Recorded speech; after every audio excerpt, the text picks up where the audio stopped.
Good afternoon and welcome to our January 25th meeting of City Council. I'd like to welcome everyone that's in our audience here today in our council chambers. Appreciate you guys being here. We've got a pretty packed agenda and we've got some recognitions and also folks who are watching us on our Electric City television.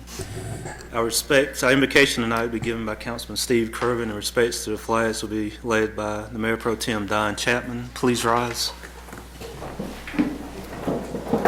Let us pray. Dear God, we are thankful that we live in a land of freedom where meetings of this type can take place. We ask for your guidance and for your blessing on this body. Please help us remember at all times that when we sit in these seats, we speak as a government and not as individuals. And in doing so, help us always to honor and respect the rights and liberties of every individual subject to the jurisdiction of this government. Help us make reasoned and fair decisions in all that we do. Amen. Amen.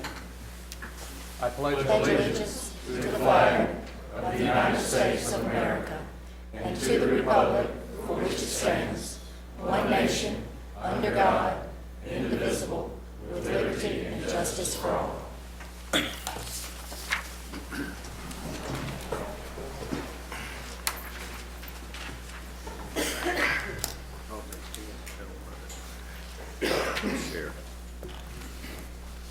We've got a couple of recognitions, special recognitions, and it always is, my fellow council members feel the same way when we have one of our team members that's retiring. First, we don't want them to go, but then we understand that sometimes you got to go. So I would like to invite Jeff Caldwell to come up and introduce our special guest. Jeff?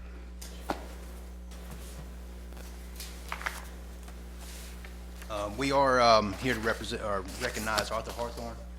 He did work with the city for 13 years, but his service to this Anderson community goes far beyond that. He started his career with Duke Water in 1979, I believe, which gives him a total of about 36 years of service to this community. Just wanted to also say that 2008 he was recognized as the South Carolina Rural Water Operator of the Year. So this is the second time getting a special recognition here at Council. I asked some of our staff and some of his co-workers for a few words to describe him, and some of the things I got were experienced, knowledgeable, dedicated, dependable, committed, and valuable. And when I came here in 2002, I was new to this business, and I saw him as an asset, but more importantly, now I see him as a friend. So, congratulations.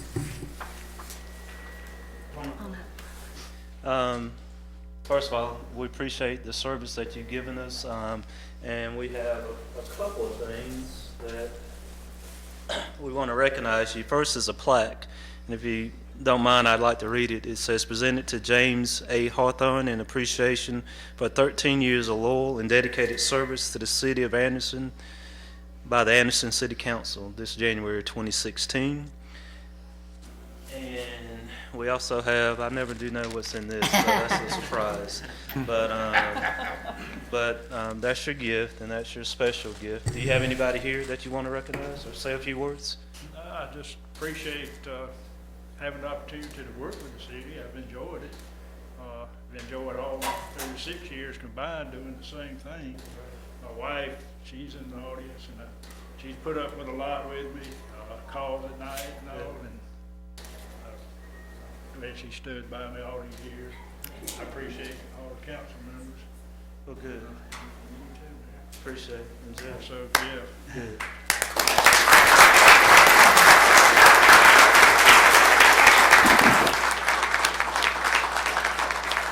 I'd like to call John Simmons. Congratulations. Appreciate all you do. Congratulations. Good luck. Thanks so much.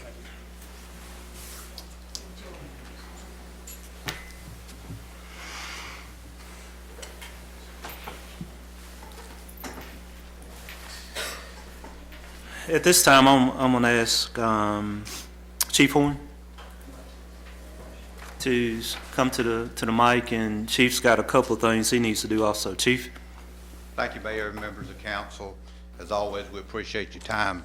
We've got a couple of items on the agenda tonight. It's only a couple of items, but it involves a lot of people. We're catching up from the holidays. So first I'd like to call up Lieutenant Treavor, Brazeal, Sergeant Ryan Herring, and Engineer John P. Poore. Due to a recent resignation, the fire department had a lieutenant position open, and that creates a domino effect from the lieutenant to the sergeant to the engineer. And Treavor, do you have anyone in the audience you'd like to recognize? Ryan? My wife and kids and my aunt and cousins. JP, you have anyone here? Okay. Give you a little history of each one of the guys. Lieutenant Treavor Brazeal came to the fire department November 26, 2007. He was promoted to engineer November 26, 2010. Sergeant October 22nd, 2014. He's streamlining. He's also a lieutenant with Honey Path Fire Department and a captain with the Creightonville Volunteer Fire Department. He's also a member of the fire department's honor guard. And Treavor, I'd like to congratulate you on your promotion to lieutenant.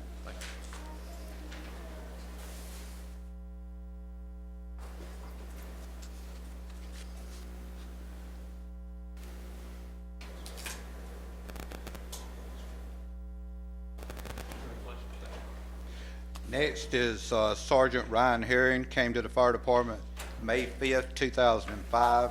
He was promoted to engineer November 19th, 2012. He has past experience with the Homeland Park and Williford Volunteer Fire Departments. And Ryan's also deputy coordinator of the fire department's technical rescue team. And Ryan, I'd like to congratulate you on your promotion to sergeant.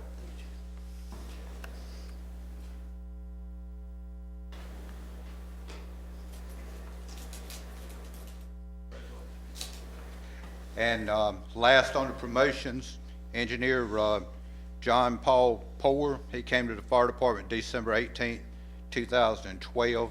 He has past experience with the Hopewell Volunteer Fire Department, where he served as lieutenant. JP, congratulations on your promotion to engineer.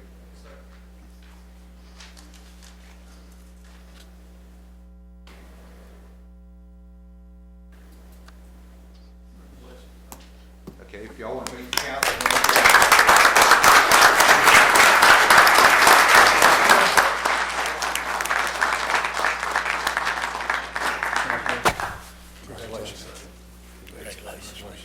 Congratulations. Congratulations. Congratulations. Okay, next we have swearing in due to a few vacancies we've had recently. I'd like to call up Grant Brady, Lee Deal, and Laura Hoover.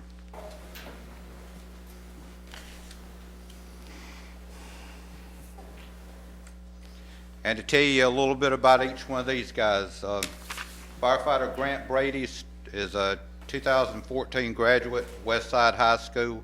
He's a volunteer at the Williford Fire Department. He completed recruit firefighter school at South Carolina Fire Academy, where he received his firefighter 1 and 2 and numerous other courses. Grant, do you have anybody here you want to recognize tonight that's in the audience? I do. I got my grandparents, parents, my sister, and girlfriend. Okay, second, firefighter Lee Deal. He's a 2013 graduate of 96 High School in 96, South Carolina. He's a volunteer firefighter with the Lower Lake Fire Department in 96. He's received his firefighter 1 and 2 certifications and numerous other fire academy courses. Lee, is there anyone here you want to recognize tonight? Okay, and last, firefighter Laura Hoover. She's a graduate of W.T. Woodson High School in Fairfax, Virginia. She has a degree in business from Clemson University. She worked with the Oconee Memorial Hospital and MedShore Ambulance Service. She's a volunteer firefighter with the Harriett Circle Fire Department in Oconee. She's also a CrossFit instructor. She's received her firefighter 1 and 2 EMT and numerous other fire academy courses.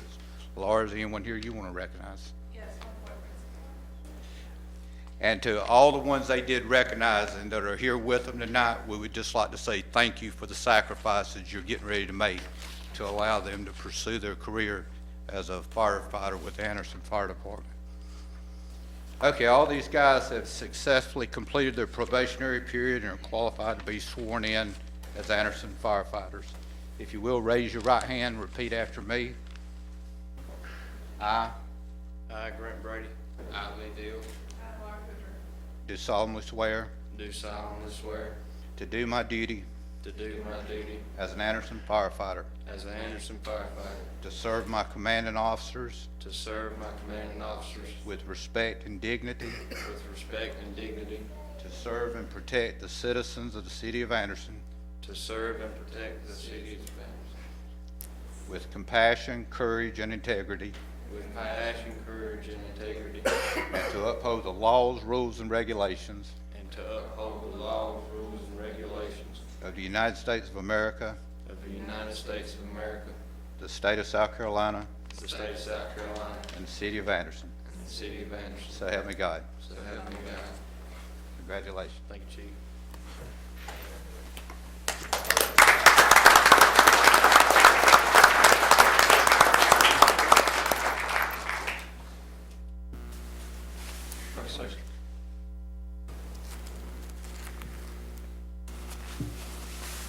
They keep getting younger, don't they?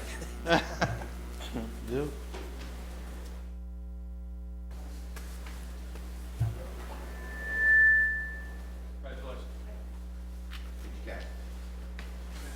Thank you, sir. Welcome aboard, Richard. Glad to have you aboard. Welcome aboard. Thank you. Glad to have you aboard. Yes, sir. Thank you. Congratulations. Glad to have you aboard. Congratulations. Be careful. Yes, sir. Thank you. Congratulations. Be careful. Congratulations.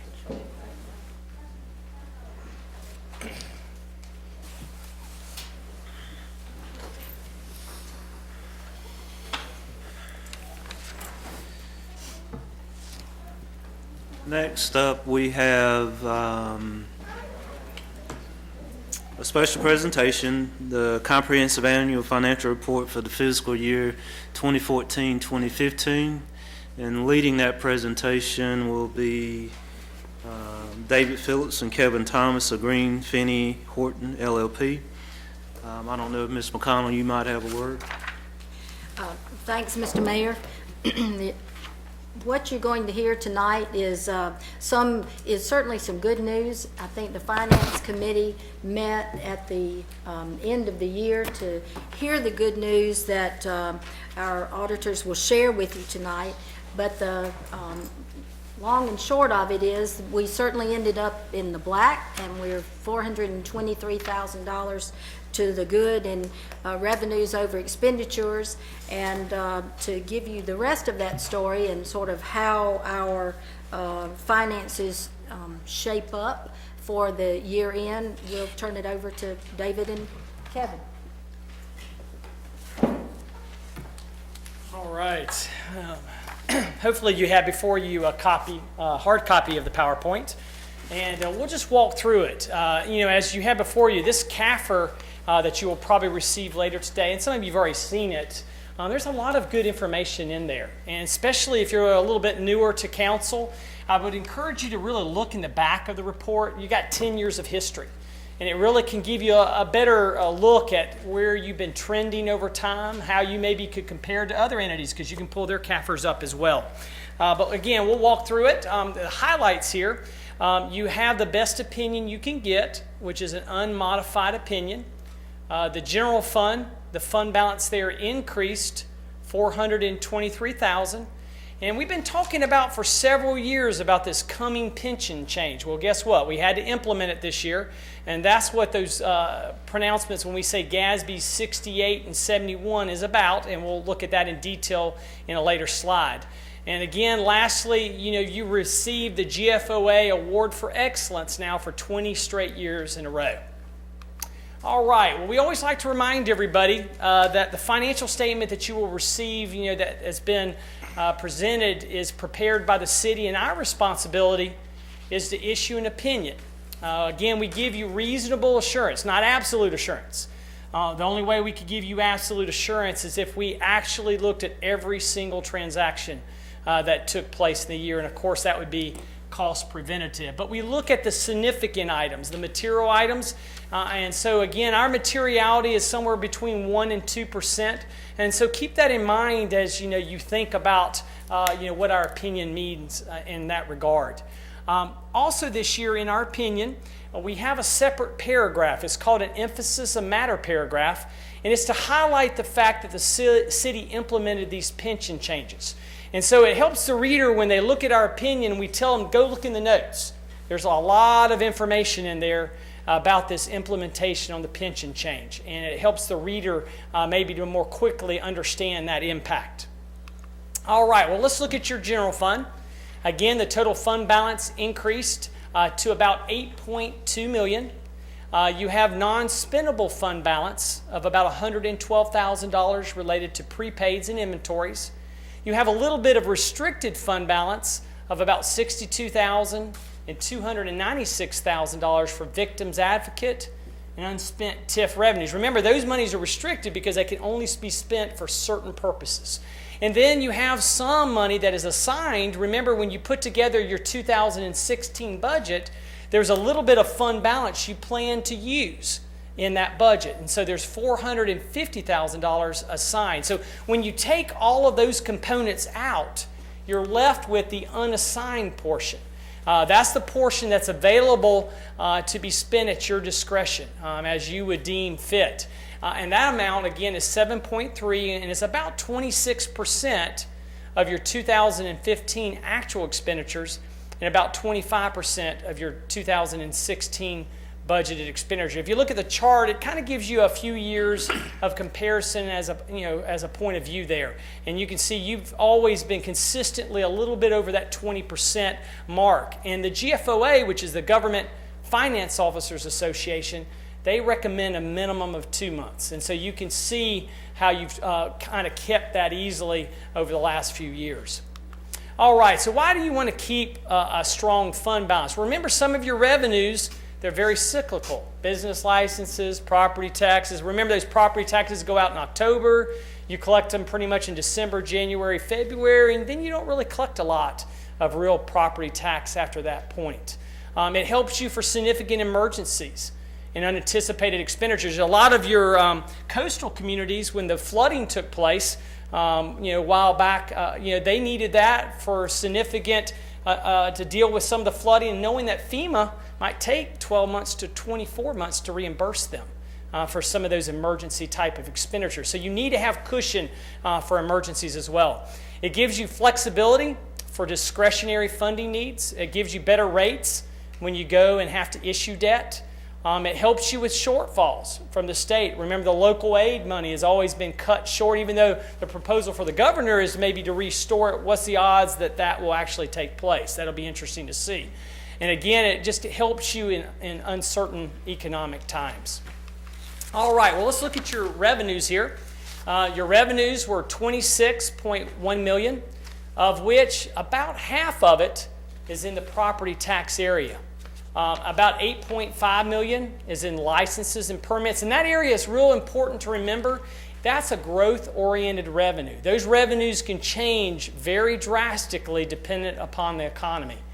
So always remember that they can go up and down fairly quickly. Then you also have about $1.2 million in prisoner per diem, and then some of the other revenues that you see there. This was an increase over the prior year by about $396,000 or 1.5, primarily in the areas of business licenses and permits, those growth areas. Now, I want to caution you a little bit. If I looked at a lot of my other local governments, their revenues grew more in the 5 to 10% range. And so that kind of gives you a better snapshot. You have sometimes a little bit more of a challenging climate here, and so your growth is a little more limited. And so you have to also be a lot more careful on your expenditure side as well. As you look at your budget, revenues came in about $1.4 million over budget, primarily in property taxes, business licenses, and permits. We wanted to mention, too, that you transferred in primarily from your utility funds about $1.9 million as a fee in lieu. Most of that was 1.2 was the fee in lieu, and then some money coming in from the hospitality tax fund of about $0.7 million for construction costs and to cover costs not covered by the recreation fees. So again, just wanted that amount has been pretty consistent on the fee in lieu amount in prior years. Now let's look at your expenditures. Your expenditures were $27.5 million. The biggest piece, if you see there, and it's typical across the state, is in the public safety arena, $12.1 million. About $5.4 million in general government, $5.2 million in public works, with the rest in those other departments. As this relates to the prior year, you had a $700,000 increase, and then we kind of list the departments where those increases occurred. But if you look down inside of those departments, the major reasons why were a cost of living adjustment of 1.5, which resulted in about $462,000 of the increase, and the rest, a lot of it was in benefits. Remember, unfortunately, retirement keeps going up, insurance keeps going up. Those costs generally keep going up each year as well. As it relates to budget, you came in over budget by about $859,000. You had a couple unusual items this year that were brought to you that you had to deal with. Remember the $430,000 down related to the West Church Streetscape project that you approved. And then also remember we had some sewer problems in your in your courts and section, and that had to be dealt with. And so that kind of created some of those overages. And sometimes in the past you would amend your budget. This year you just didn't amend it, you just approved it as a council and were aware of those increases. All right, well, let's look at some of your other funds. Your hospitality fee fund revenues were $2.62 million. They were up about $278,000 over the prior year, and that's about what we've been seeing. You're actually a little bit higher. We've been generally seeing somewhere between around 10% for hospitality tax increase, and you came in a couple percentage points there higher. Also, as it relates to expenditures, they were $2.77 million versus $2.67 in the prior year. So a net decrease in your fund balance of approximately $143,000, which leaves you with about $1.2 million in this fund. Remember, those funds have to be used for tourism-related expenditures. They just can't be used for anything. And so again, that's why those funds would be restricted for that purpose. Let's look at some of your utility operations. Your sewer fund had an increase in net position of $441,000. If you look at your operating revenues, increased about $806,000 or 8% from the prior year. Remember, you had that rate increase of about 15% kick in August of 2014. That drove that revenue increase. Your operating expenses increased approximately 4%, or about $268,000. This was mainly due to an increase in professional fees related to the EPA consent order that you were dealing with. And again, we just show you how much you transferred out of the sewer fund into the general fund in lieu of taxes, and it's about a $10,000 increase over the prior year. All right, well, let's look at your water fund. It had a decrease in net position of about $12,000.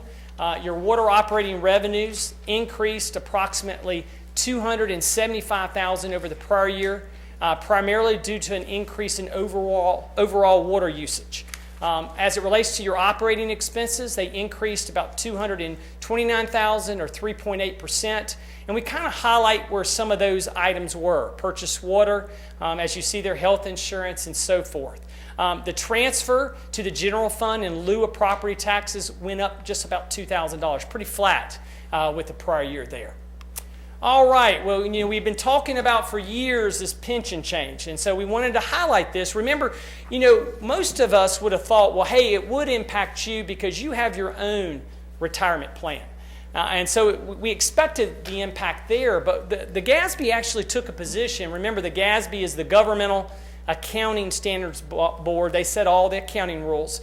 They said, we don't care that if you only have your own plan, but also if you're in other plans.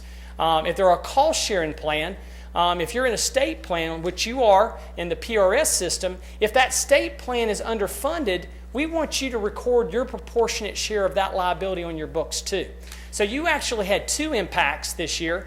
Not only did you have to deal with your own plan, but we also had to deal with the PRS plan. So if you look in the middle there, we talk about the state retirement plan, you had to record a liability that reduced your net position by about $9.7 million.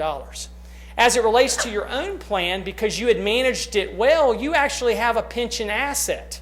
And we had to record the whole asset this year, which resulted in an increase in your net position of about $900,000, which resulted in a total pension asset related to your city pension plan of about $4.2 million.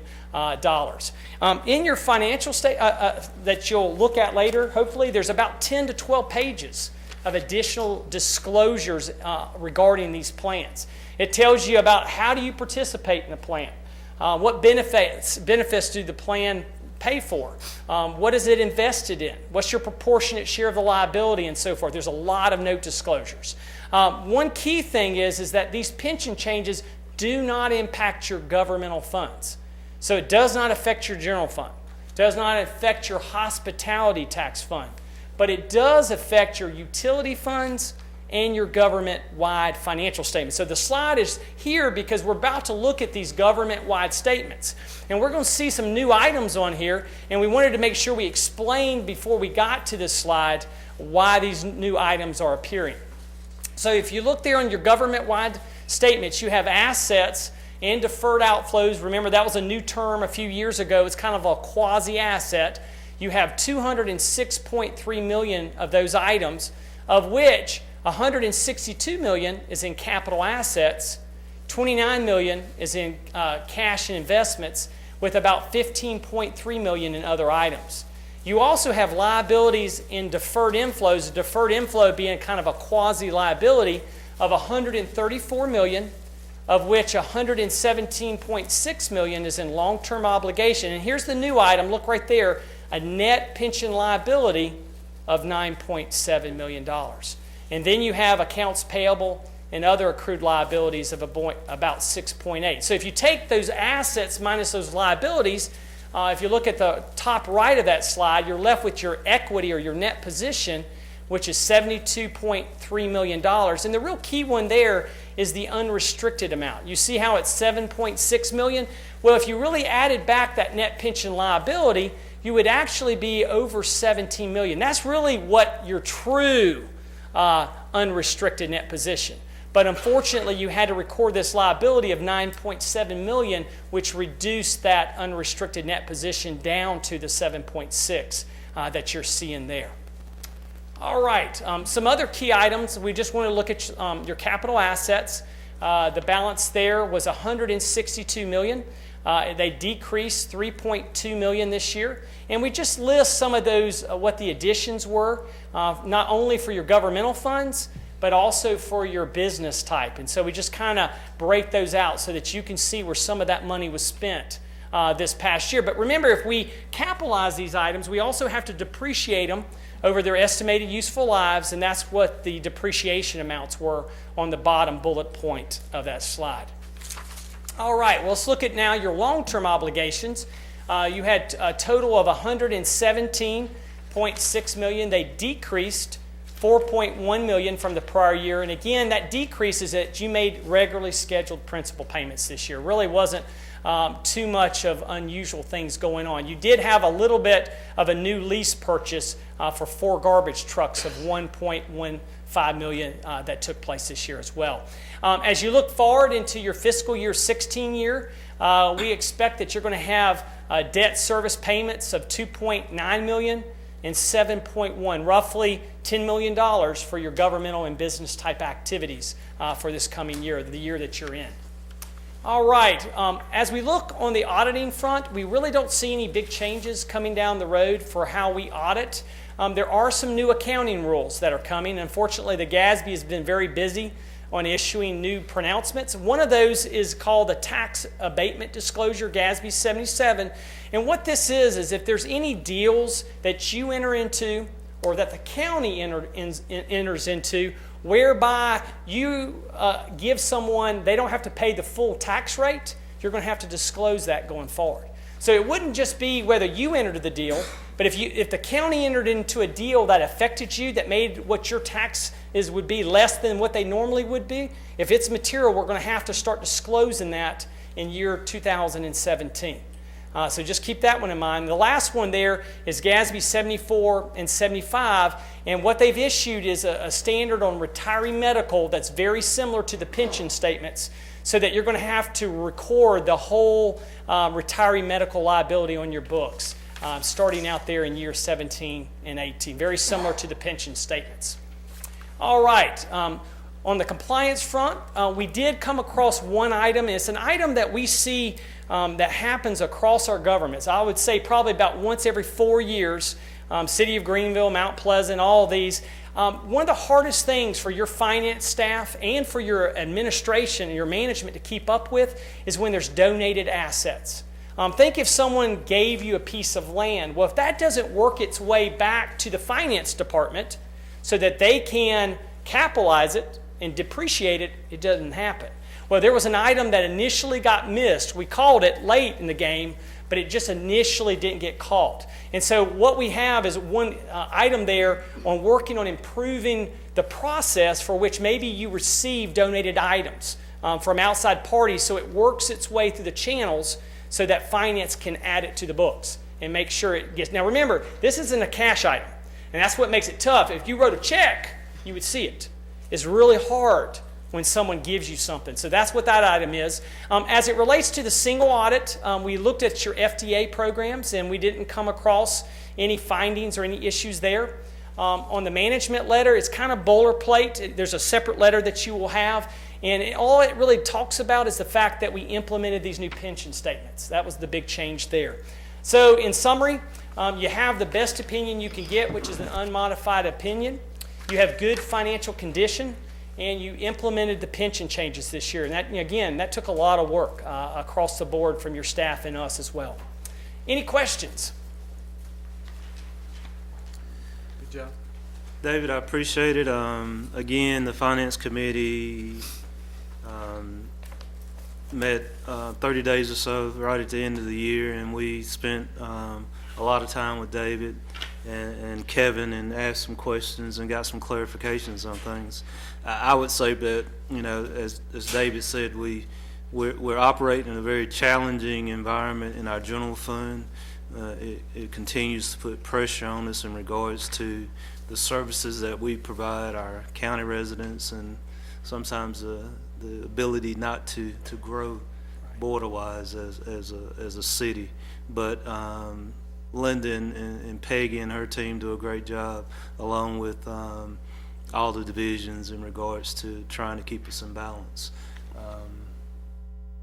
Not hearing any questions, David. And, Okay. And Peggy's going to hand out the CAFRs at the end of the today or shortly.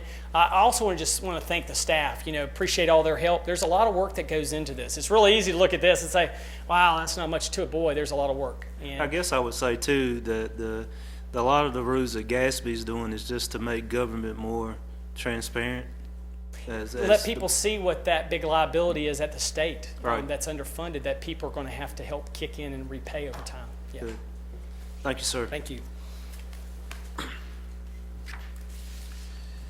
I would like to, before we move on, Mr. Lockridge is very sick. I hope he's watching. He's got the flu.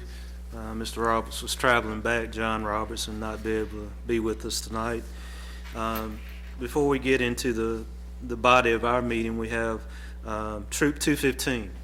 And you guys, stand up, guys. We have those and their troop leaders, and we might be a little long tonight, and if you guys want to slip out, that's fine. But we also understand that you're here to do one of your educational requirements, and we appreciate, number one, the adults that do this, and we appreciate all you guys that one day will, a couple of you guys will get Eagle Scouts one day, right? Good. All of them. All right. Good deal. Thank you for being here. The minutes of our January 11th meeting have been distributed. Are there any corrections or additions to the minutes? Not hearing any, do I have a motion to approve? All those, Second. We have first Mr. Buck Roberts, second Dr. B. Thompson. All those in favor say aye. Aye. Opposed? The minutes of January 11th pass unanimously. We have one item of old business, and that item is request consideration of an ordinance to revise the Plan Development District, a PDD, document for Tract B of the Mayfields located off of Harriett Circle. Ms. McConnell? Thank you, Mr. Mayor. This item was on your agenda at the last meeting, and we postponed it in order to allow us to have some more conversation with the developer and allow the staff some time to really understand what the request was before us. And essentially, this property is property that's been within the city limits since 2003. There's been development that has occurred on part of it. The portion known as Rockwell Plantation on Harriett Circle is part of the initial annexation and development. It does have housing development on both of those phases now. So the property that we're talking about tonight is actually Tract B, which is across the street from Rockwell Plantation. Thank you. Much Told you better. it was a dimmer. Must have said the magic word. I must have. And I would kind of sum this up by saying that under the current guidelines of this PDD, and remember the PDD is the zoning document for this property, there were minimum lot sizes of 10,000 square feet, and you had really the potential for 80 or 82 homes to be built under those guidelines. What's being proposed under this modification to the PDD is a couple of things that I think are significant. Number one, it does increase the density by about 20 houses. It also adds the ability to include an amenity in the development, which could be a clubhouse or a pool. Rockwell across the street does have a pool as part of its amenity to that development. And I think equally as important is that this change omits the permitted use for multifamily development. So in Tract B, this would only be single-family houses in that particular tract. The other thing that is a change from what you saw last and what went before the Planning Commission is an improvement that raises the minimum lot size from 6,000 square feet up to 6,240, and increases the average lot size from 6,600 square feet up to 8,000. So it's not a tremendous change, it's a small change, but it is something that you have a conceptual site plan that is included in your package, and it shows how those lots would be laid out under this configuration with the changes to the lot sizes and the setback requirements. The Planning Commission recommended approval of it. We've had no additional phone calls since before the Planning Commission meeting, no phone calls from the public inquiring any opposition to this particular request. And we have in the audience the developer and the engineer who are here, if Randy Brewer and Paul Harrison, who are here to answer any specific questions related to the request for the rezoning. Thank you, Ms. McConnell. Any comments or questions from council? I have one. Ms. Chapman? I met with Ms. McConnell and the city planner and reviewed several of the things, and obviously with the omission of the multifamily, feel like that's a plus to the community. I received no phone calls for or against it for this area that I serve. So and it's in that area. So with that, I'd recommend a motion to accept it as presented. Have a first by Mr. Chapman. Second by Mr. Buck Roberts. Further discussion? All those in favor say aye. Aye. Opposed? That passes unanimously. appreciate the work of staff. Mr. Brewer, thank you for your investment in our city. Our next item, we move directly to new business. And our first item of new business is request consideration of appointments to the Innovate Anderson Board. Ms. McConnell? This is something you see every year about this time on your agenda. As you know, Innovate Anderson, the city is part of this public-private organization, and it serves to foster economic development within all of Anderson County. Because of our financial contribution to this organization, we're entitled to 7 members who sit on the board of directors, and the city's representatives currently are Mayor Roberts, Dr. Thompson, Steve Kirven, and those are the city council representatives. In addition, we have 2 citizen representatives from the private sector that you all appoint, Doug McDougall Jr. and Charlie Thornton Jr. And from the staff in the past, we've had myself as well as John Moore, our former city manager. What we would like to recommend to you tonight is that we are recommending David McEwen, our assistant city manager, to fill that vacancy that of John's position on the board.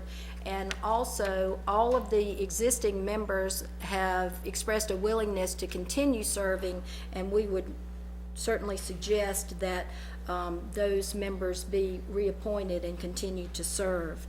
One other thing, since the city has embarked on our own economic development efforts, just like the county makes an economic development report to this board on a regular basis, we would ask that Glenn Breed go be with us at the board meetings and give an update on this efforts that the city is making, just to keep this private-public partnership in the loop on our economic development front. Thank you. I would entertain a motion. I even ask questions or comments in regards to this consideration of appointments to the Innovate. Was it a reappointment or appointment? I know it should be an appointment, not a reappointment, right? Well, an appointment for David, yes. Right. Yes, sir. And it certainly, since the other people are the same, it could be a reappointment. Okay. Do I have first by anything else? We have first. Second by Mr. Stewart. Any other comments, questions, discussion? Thank you. All those in favor say aye. Aye. Opposed? Passage unanimously. Innovate Anderson is it's a public-private partnership that most communities, most thriving communities and counties in upstate South Carolina have this mix of public-private partnership, and the membership on the private side is very important. The city and the county are in this organization, and it kind of helps push economic development throughout the county. My next item is a request consideration of an ordinance amendment of the 2015-2016 budget. Ms. McConnell? It's certainly very fitting that we heard our audit presentation tonight, and in keeping with what we've done in the past, we try to make our budget really reflect those changes that occurred during the year so that it makes our financial position more clear. There are a couple of amendments. They're really only 3 things that truly you're taking action on tonight, but it will certainly help reflect the revenue that we've received or the types of uses that we're proposing to go forward with 2 of the items in particular. One thing is the housing demolition. When the Neighborhoods and Housing Committee met back in November, one of the things that was a driving force from the community was the condition of housing in some of our neighborhoods. And in the past, the city has, a number of years ago, funded a demolition program, and we've not done that in the last several years. The Neighborhoods and Housing Committee recommended that knowing we were in a good position from the surplus revenues after the audit, they recommended that we take $100,000 from those prior year funds and allocate that to housing demolition during this year. We probably have somewhere in the neighborhood of about 100 houses citywide that need attention in some fashion because for whatever reason, code enforcement hasn't remedied those substandard housing conditions. So that's one of the amendments that is being proposed tonight, to actually allocate $100,000 to that particular program. The second item deals with the public defender contract, and you will remember back in August, we had the conversation about the public defender's office requesting a specific contract for us to represent people in our court system, and in order to have those people represented in our court system, there was a proviso in the state budget, which was simply just a one-year obligation, that said we would either have to be under contract with the public defender's office, or else we'd have to go find our own attorneys and go through the process in order to provide that public defender opportunity. After kind of reviewing those options, we entered into a contract with your approval for $30,380 to the Public Defender's Office to provide that service. And we are continuing discussions with the Municipal Association so that we find a more suitable means of and what we would consider a more equitable means of funding, since part of our revenue, since we already contribute to the Public Defender's Office by monies that we send to the state. But at this juncture, we really did not have a choice but to choose the avenue we thought was most advantageous to us dollar-wise. So that is what that $30,000 amendment is for. The third item is very similar to the housing demolition item in that the Economic Development Committee met and recommends the adoption of some new programs that would be another tool in our toolbox for economic development, and you'll hear a little bit more about that in one of our next items on the agenda. But in order to fund that, the Economic Development Committee and the staff are recommending that you allocate $100,000 to the economic development incentive programs that would be an amendment to the budget. And we'll tell you more about how those dollars would be allocated. But both of those new programs, the demolition and the economic development, come to you from recommendations from the committees. Thank you. Are there any questions or comments? I think we vetted both of these, all three of these items during the course of the budget year. Mayor, Yes. I'll make a motion to approve this. Mr. Harvin, we have first, second by Dr. Thompson. Any discussion? I just have one comment, just Mr. Chapman? regarding to, I think many of us went around and toured the demolition of the houses that need to be demolished, and I think there was some comment that some of the houses could be rehabbed.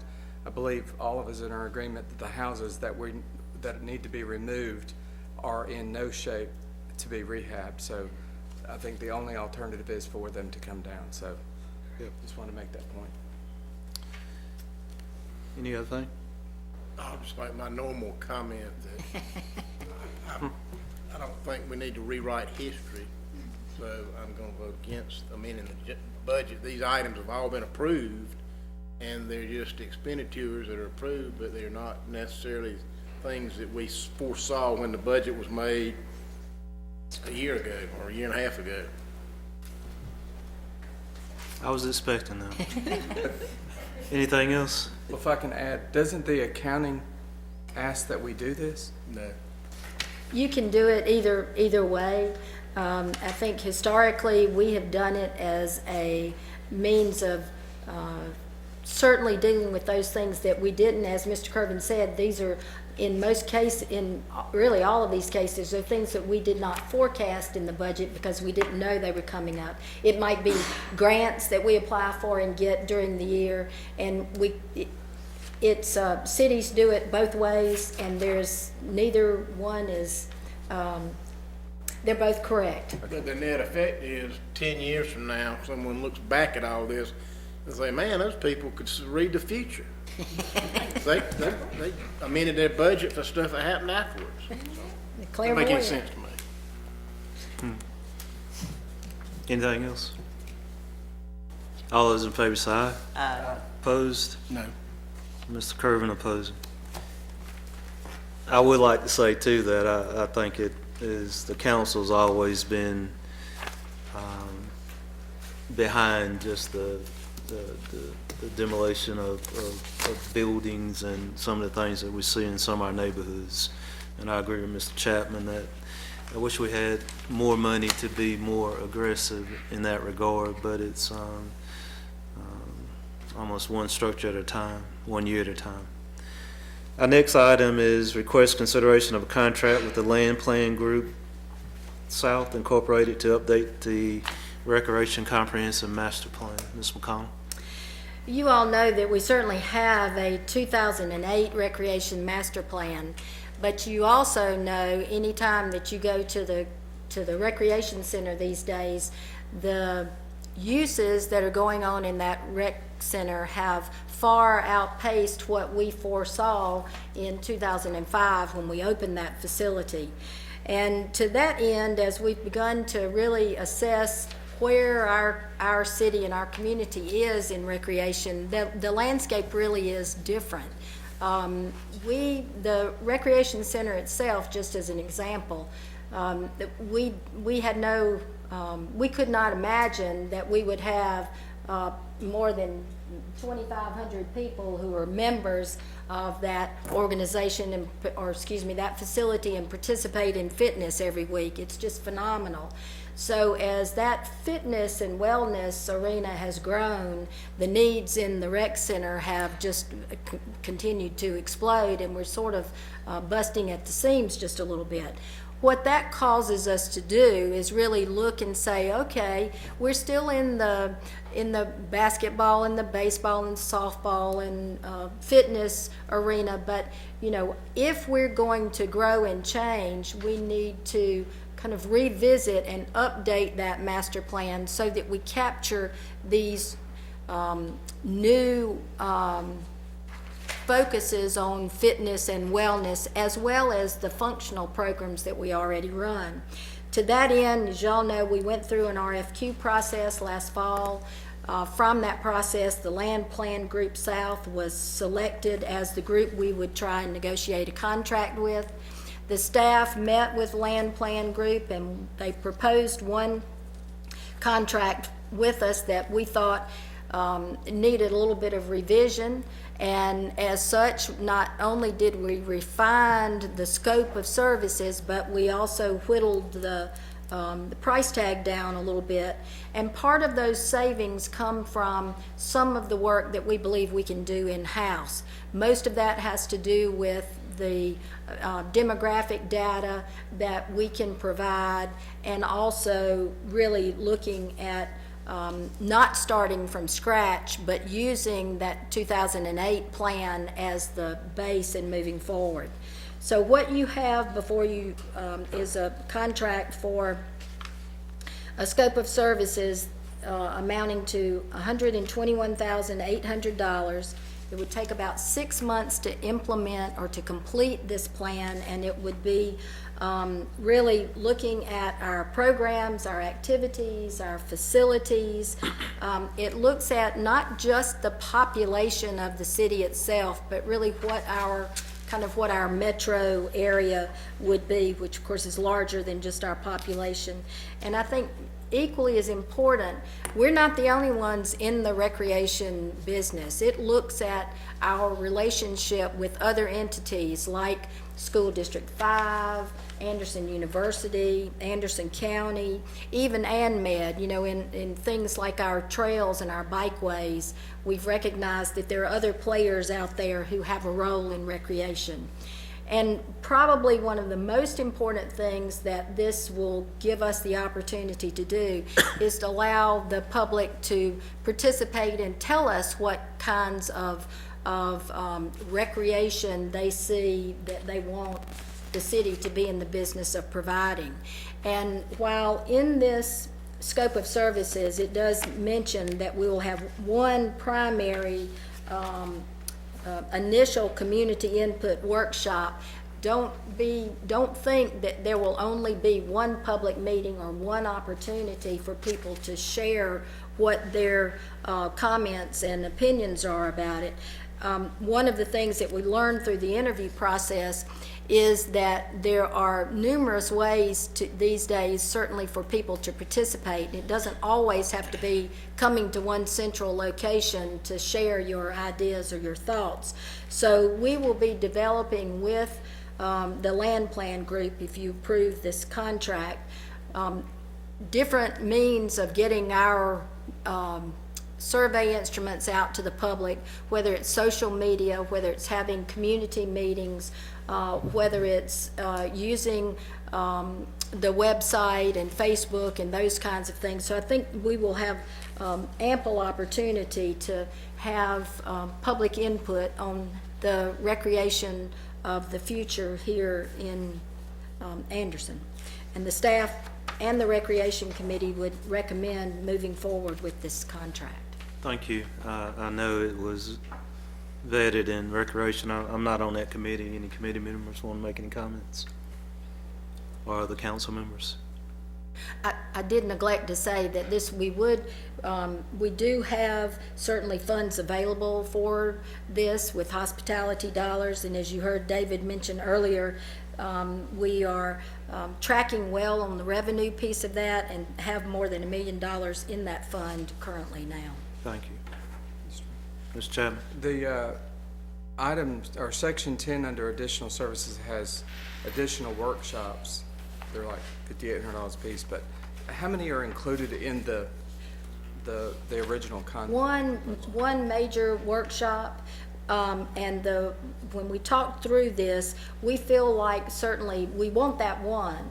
We also believe that the staff has the ability to conduct those additional workshops out in the public, and again, whether we want to do that in community meetings, whether we use that through other means. I think it's what we've heard from people. It's really important that everybody can't always come to some particular meeting on a date at a location. So we want to make sure that however we take this forward beyond that one public workshop, that we have those other opportunities. We would provide that, not this We would company. provide that, not necessarily them. I asked the same question, Okay, Don, because I know a lot of my constituents, they won't be able to come out as far as transportation, maybe to get to this one central location. I wanted to make sure that everybody in our communities have an input, because that's the only way that we're really going to know what our recreational needs are, is to hear from the entire community, not just a certain segment. Yeah, well, I just wanted to make sure that we were controlling those can add We up are, pretty quick. and certainly these optional services are there, and as we go through this, we'll be making updates to y'all as we progress. And so if we see the need, there's something that we can't quite do it exactly maybe the way we want to and need a little bit of help, then we'll come back and share with you that here's what we think and here's what we recommend. But at this point, we think we can handle the extras. Ms. Mayor, I serve on that committee, and as we've done a lot with recreation since I've been on council, made a lot of progress, and I feel like this is the time for us to stop now, take a deep breath, and say, here's where we are, where do we need to go? Correct. And things have changed. So I think it's very appropriate that we stop and use someone tell us, with input from our community, what's the best way to go. Now, we have a lot of projects that, are ongoing, and I want to make sure that those would be still ongoing. Is that correct, Linda? Yes, ma'am. This doesn't really stop anything that's in the works. I think certainly from a financial standpoint, and also before we embark on any new major project, I think having the results of this update will really help guide us as to what we tackle next in terms of your big projects. We will always keep smaller projects on our list, whether it's a good example would be your bikeways and your trails. That's still on our agenda, and you still have monies that you've already said we could allocate toward that. So none of those smaller projects that are in the works stop, but we wouldn't embark on anything big again until we get the final report. And it just gives us direction about whether there are new programs out there. Like a good example would be lacrosse. The high schools are looking at possibly the opportunity for a program like that. Well, if that's really true and that's something that this community is looking at, then, and there may be other such things, but it's not just programs, it's facilities too. In the committee, these options, we will try to do most of those options in-house. Correct. That we can. Good. Save money. I think the biggest thing it does is it just gives us some guidance going forward on what big projects may be out there, and then what other public partners or private partners may be out there to help us accomplish whatever these goals come back as a result of this study. Whether it's Anderson University, whether it's Anderson County, whether it's School District 5, it will help us identify who our other public partners are out there that we can reach out to help embark and to see these projects through. And not duplicate services That's as right. well. Mr. Mayor, who did the 2008 study? Arbor Engineering. Anything else? I make a motion that we approve this contract with the Land Plan Group. So moved. Have a first by Mr. Stewart, second by Mr. Buck Roberts. All those in favor say aye. Aye. Opposed? That passes unanimously. And this plan is a community plan, and so the public input needs to come out obviously from our citizens, but also the people in the county who use our facilities also. Because this council, we do program youth sports very heavily in School District 5's population, so it's important that those county residents also participate in the discussions. Our last item is request consideration of an ordinance establishing an economic development business assistant program. Heard a little bit about it, but Ms. McConnell? We touched on this when we were dealing with the budget amendments. When we embarked on getting up every day working on economic development, and we have a division that works on that, one of the things that they've been trying to do is, Glenn Breed, Arlene Young, and Mary Haley Thompson, one of the things that they've really been trying to do is put enough tools in their toolbox so that they can not only recruit new business to our community, but so that we can provide assistance to existing business as well. And while our focus in the past has certainly been a lot on downtown, what you have before you tonight deals with downtown, but it also deals with assistance, business assistance that is citywide. So the $100,000 that we talked about in amending the budget and putting toward economic development incentives is this business assistance program. And there are essentially 7 new programs that we're proposing, 5 of which would apply citywide and 2 would apply specifically to the downtown. And what this $100,000 and how it would be used would be to identify each year the new revenue that has been generated and allocate 10% of that new revenue and put it into this this business assistance program so that we have this other tool. We've been fortunate that you have approved in the past an economic development incentive program, and we have existing new businesses out there that have taken advantage of that program. And that was really on a pretty large scale in terms of the investment that someone had to make, as well as the incentive grant offering too. This program is meant to apply to the smaller business or property owner as well as a large development. So I think it does truly give us an additional tool in the toolbox. The monies, the new revenues certainly would come from everything, just like your economic development incentive program did. It comes from all of the new revenue that is generated, whether that's business licenses, building permits, water taps, sewer taps. So the formula itself is simply used as a means to determine the amount that would go back into the program on a yearly basis. The $100,000 is meant to be the seed money that gets this started. But I'd like to ask Arlene Young if she would tell you just a little bit about these 7 programs.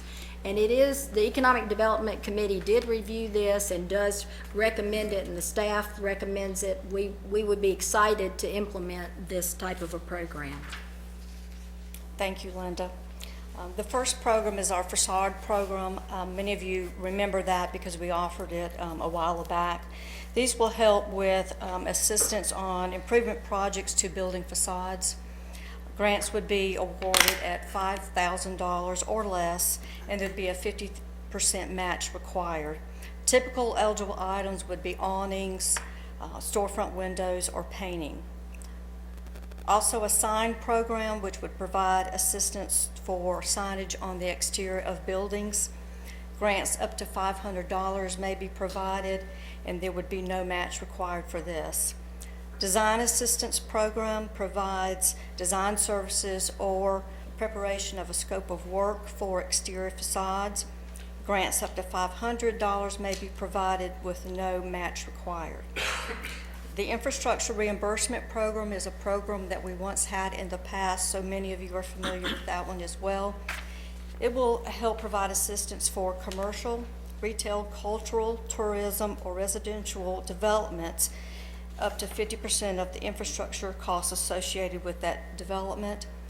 Eligible items could be sewer, water, stormwater, fire safety, or sidewalks.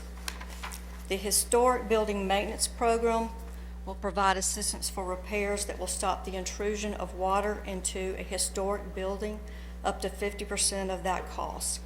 Priority will be given to our buildings who are listed on the National Register of Historic Places. Eligible items are roof repair or the replacement repair of exterior elements that are allowing water to enter into these buildings. Interior upfit and maintenance. This program would provide repairs or upfits to the interior of a building that will either repair or restore architectural or structural elements of the building that will upfit the building to be retail ready. Again, up to 50% of these total costs. Some of these eligible items would be storefront windows, bathrooms, electrical, mechanical, plumbing, interior walls, windows, or flooring. All of this would be permanent structures. Any item that could be taken away from the building would not be eligible in this program.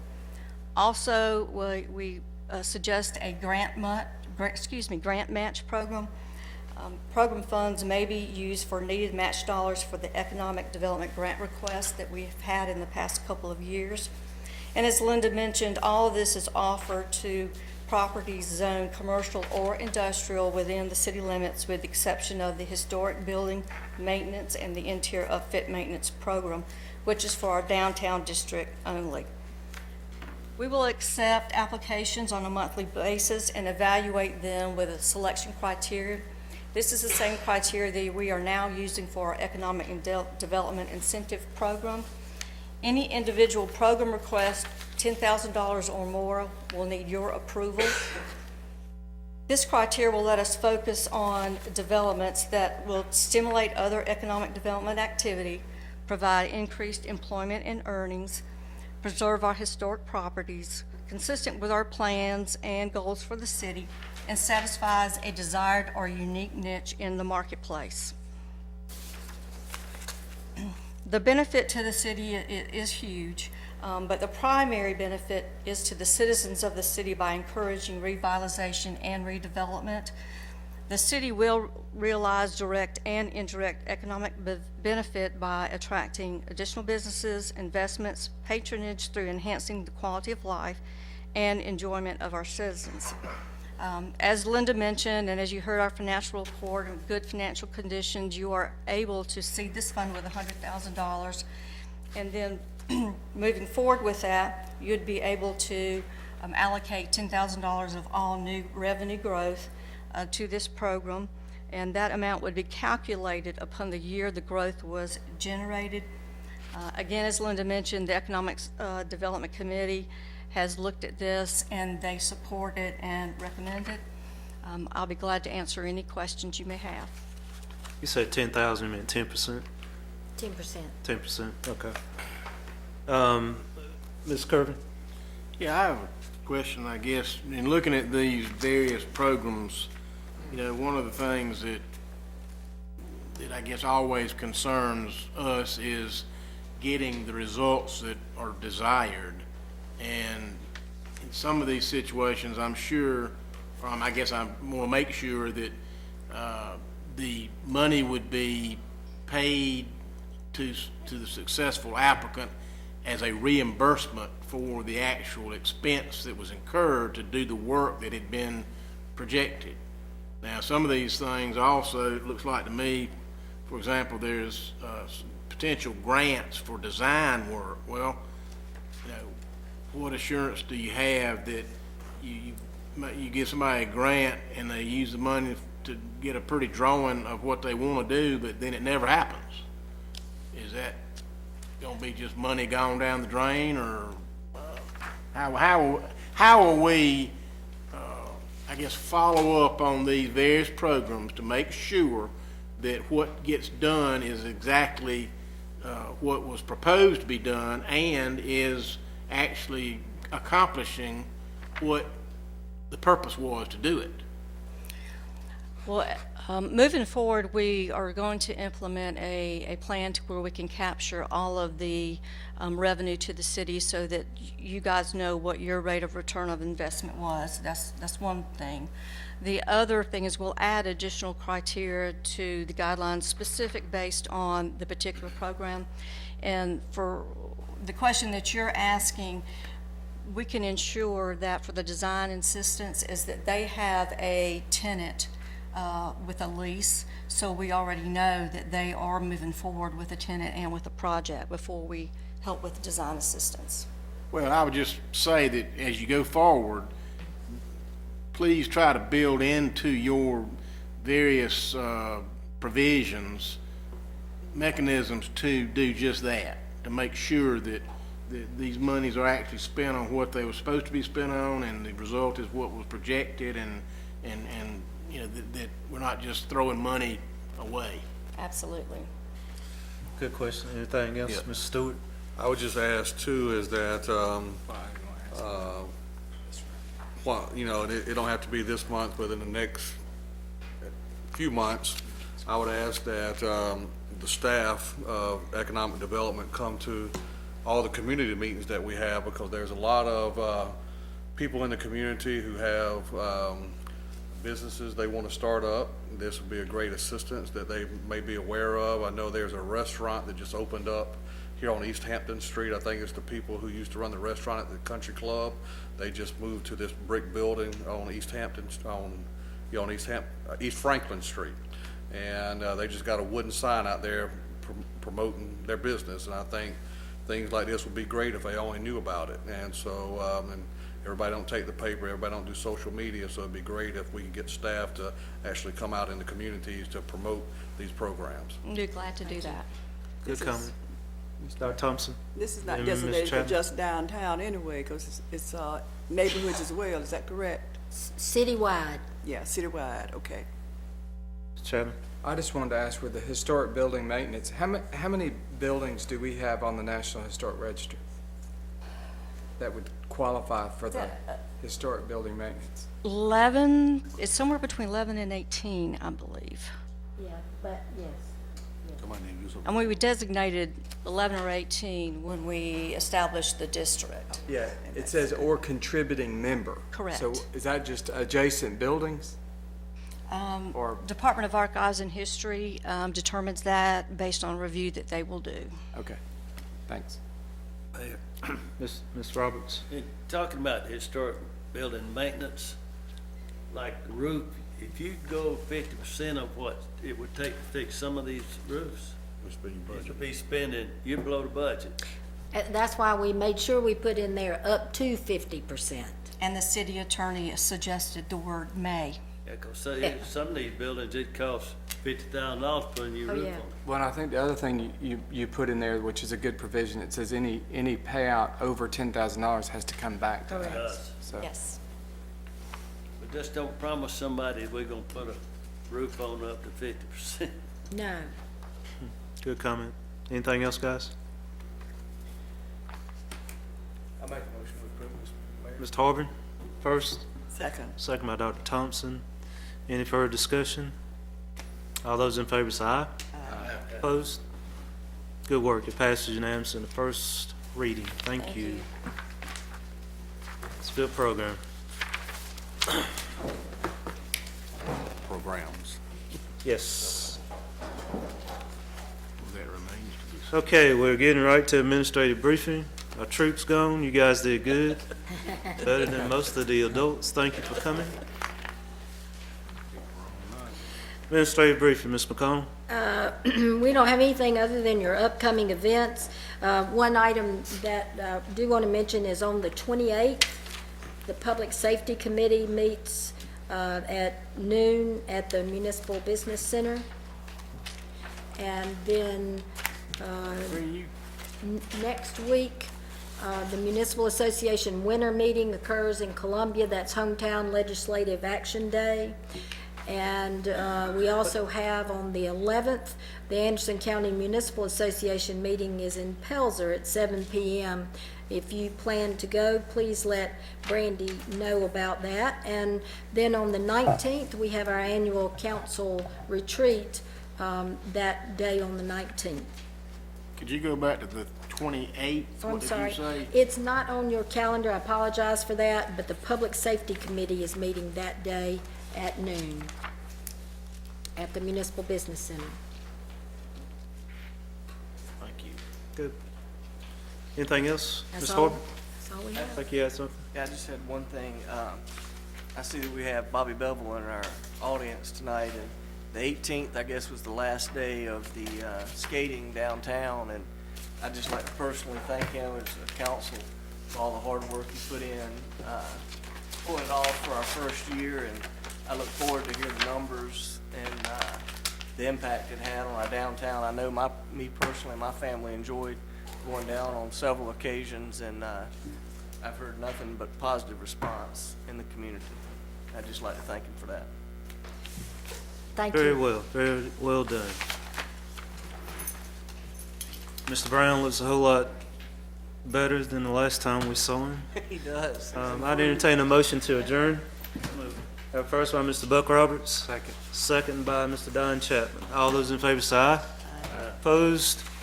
We stand adjourned.